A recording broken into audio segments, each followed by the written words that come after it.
What's up, guys? Happy Monday. I hope you guys had an awesome weekend. Things are okay here. We had some performance trouble this morning, so that was like a weird way to start the week. So I'm going to just cover this question. Maybe it'll go really fast. I don't even know. Someone emailed me recently who's been watching this vlog. I appreciate that very much. I'm not going to pronounce his name right, probably. Is it Oren or Orhan? Oren asked a really great question. I've got the dog cackling. Oren asked a really interesting question about, he wants to start a SaaS software company, and he doesn't have like really crazy ambitious goals. He just wants to make some money, a good amount of money per month, running a software as a service company. And he asked if he can pull that off, if I think he could pull that off without being a super well-known podcaster, YouTuber, or blogger.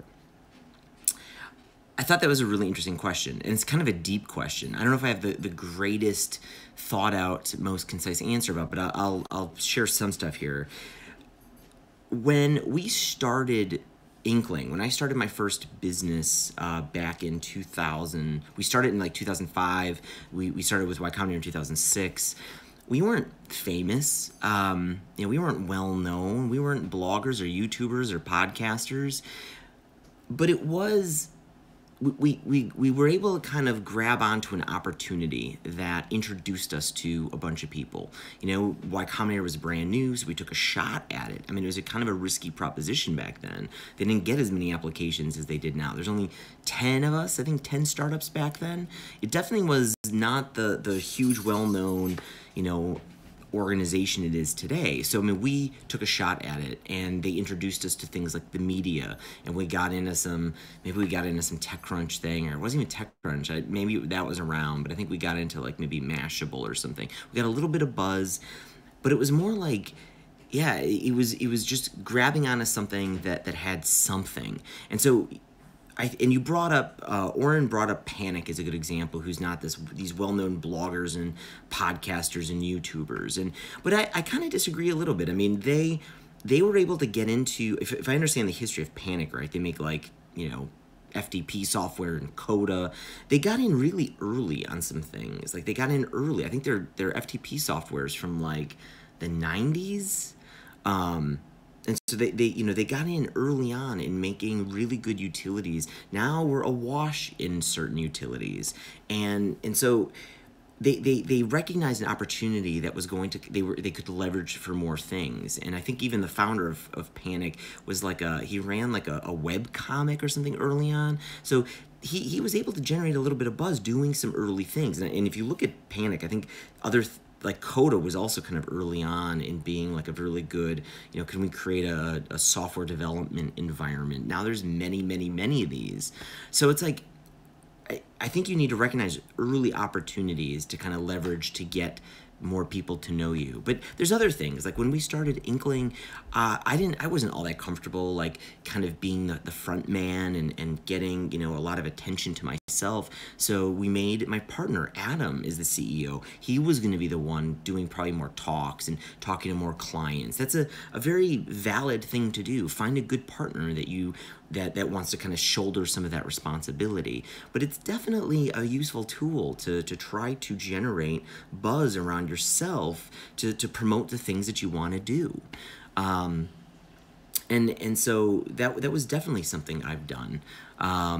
Yeah, I mean, so Justin's mentioning, Panic was definitely famous when they were kind of launching some of their products. So, but again, like, do you have to be famous? No, I wouldn't say you have to be famous, but there's some really great, I would go read the 1,000 Fans article from Kevin Kelly. Tim Ferriss is a big proponent of this. I mean, it's this concept of like, if you get 1,000 people, that's not well known, but it's 1,000 people that would support anything you do. And with 1,000 people, they can provide the revenue for the products that you make to keep your career going for the long term.